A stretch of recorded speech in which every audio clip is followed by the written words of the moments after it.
Welcome to Lunch Break Wisdom, short ideas from the world's most influential books, designed for a quiet break between work, a commute home, or a moment to think more clearly. Today's episode explores a fascinating book called Misquoting Muhammad: The Challenge and Choices of Interpreting the Prophet's Legacy, written by Islamic scholar Jonathan A.C. Brown.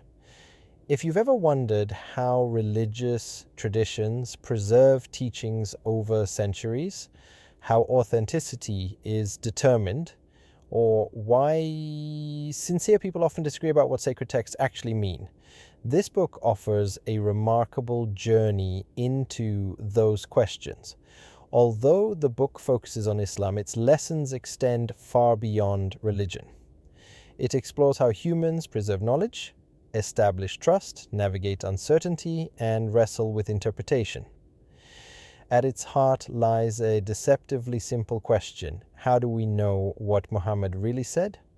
For Muslims, the Quran is believed to be the direct word of God. But the Prophet Muhammad's teachings, actions, and approvals are preserved through a separate body of literature known as the Hadith.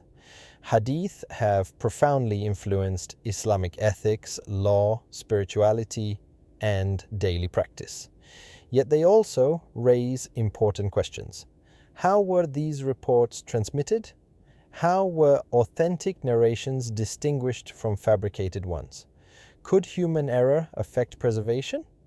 Brown explains that Muslim scholars recognize these challenges from the very beginning. Rather than ignoring them, they developed one of history's most sophisticated systems of source verification. The first major lesson from this book is the importance of intellectual humility. Modern people sometimes assume earlier civilizations accepted information blindly. Brown demonstrates the opposite. Classical Muslim scholars approached reports with remarkable skepticism.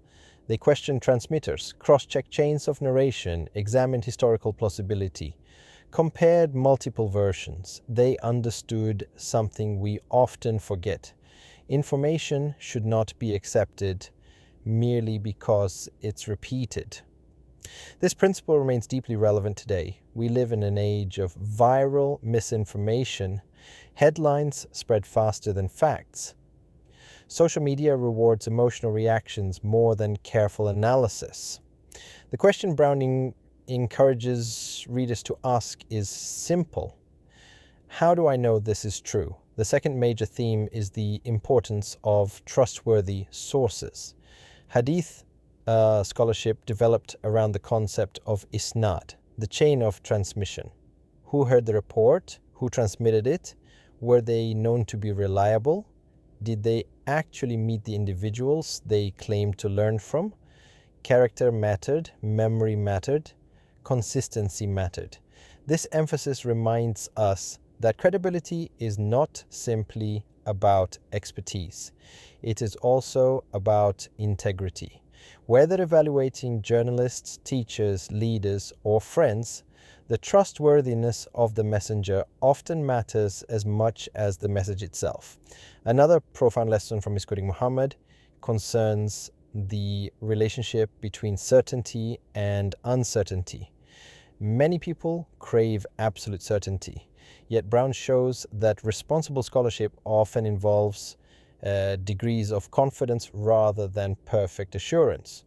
Some reports were considered highly authentic, others were viewed with caution, still others were rejected entirely. This willingness to acknowledge uncertainty reflects intellectual maturity.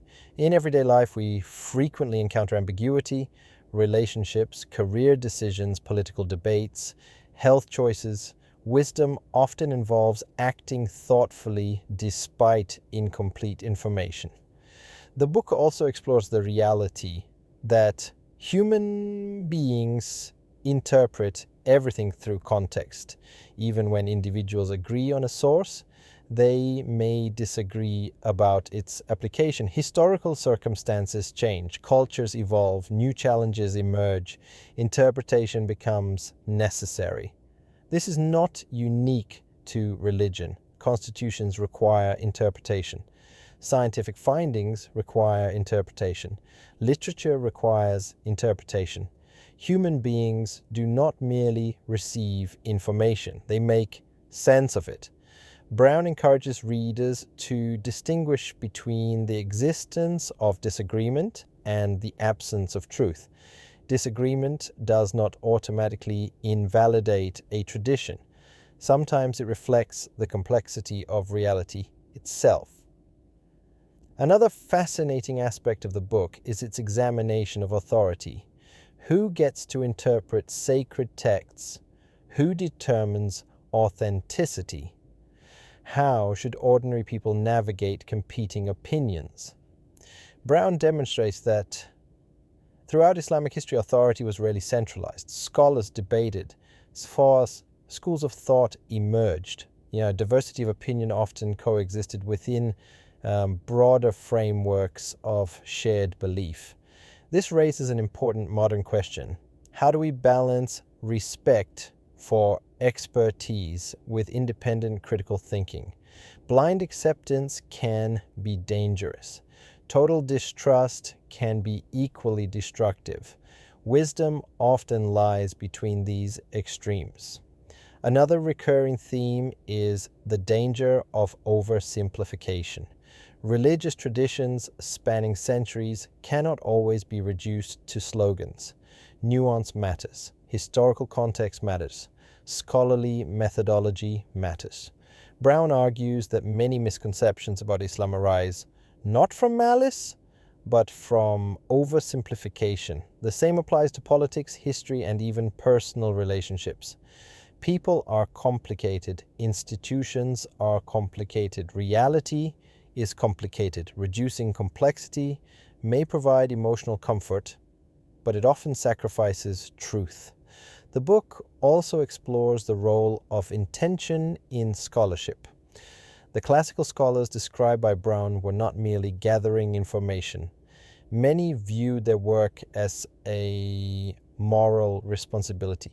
Accuracy mattered because people structured their lives around these teachings. This perspective offers a valuable reminder. Knowledge carries ethical implications. How we communicate information matters. How carefully we verify claims matters. How responsibly we use influence matters. The pursuit of truth is not only intellectual, it is moral. Brown further examines the tension between tradition and modernity. Contemporary readers sometimes approach ancient texts with assumptions shaped by modern values. This can create discomfort, confusion, questions. Rather than dismissing either perspective entirely, Brown encourages honest engagement. Dialogue requires both curiosity and patience. Very few important questions are resolved instantly. One of the book's most valuable contributions is its encouragement of critical thinking without cynicism. Skepticism can be healthy. It protects against manipulation, yet excessive skepticism can become corrosive. Eventually, nothing appears trustworthy. Brown models another approach. Question carefully, investigate thoroughly, remain open to evidence, but avoid assuming deception without justification. Trust, once earned responsibly, remains essential for social life. Toward the end of the book, Brown highlights an important distinction between certainty in principles and humility in interpretation. People may hold strong convictions while recognizing their own limitations. Confidence need not eliminate compassion. Conviction need not eliminate curiosity. In an era increasingly defined by ideological polarization, this balance feels urgently needed. Ultimately, Misquoting Muhammad is about far more than hadith studies. It is about how societies preserve wisdom, how communities establish trust, how individuals pursue truth amidst uncertainty, and how intellectual integrity requires both confidence and humility. Whether one approaches the book as a believer, a skeptic, or simply a curious learner, its lessons remain widely applicable. Ask good questions. Verify carefully. Respect expertise without abandoning critical thought. Recognize complexity. Remain humble before uncertainty. And remember that wisdom often begins not with having all the answers, but with learning how to ask better questions. Perhaps the deepest insight of all is this: the pursuit of truth is not a destination. It is a discipline, one that demands honesty, patience, courage, and the willingness to revise our understanding when evidence invites us to do so. And in a world overflowing with information, that discipline may be more valuable than ever. In summary, key concepts from the book Misquoting Muhammad. 1. Verify information carefully. Repetition does not equal truth. 2. Trustworthy sources matter. Character and competence both count. 3. Embrace intellectual humility. Certainty has limits. 4. Interpretation is inevitable. Context shapes understanding. 5. Critical thinking without cynicism. Question wisely, not destructively. 6. Complexity should be respected. Oversimplification distorts reality. 7. Truth-seeking is a moral practice. Knowledge carries responsibility. Everyday takeaways for you. Fact check before sharing information. Be cautious of simplistic narratives. Learn to tolerate uncertainty. Seek expert opinions while thinking independently. Approach disagreements with curiosity rather than hostility. Practice humility. What topics about religion, philosophy, or history would you like explored next in Lunch Break Wisdom? Leave your suggestions below. Please subscribe and comment.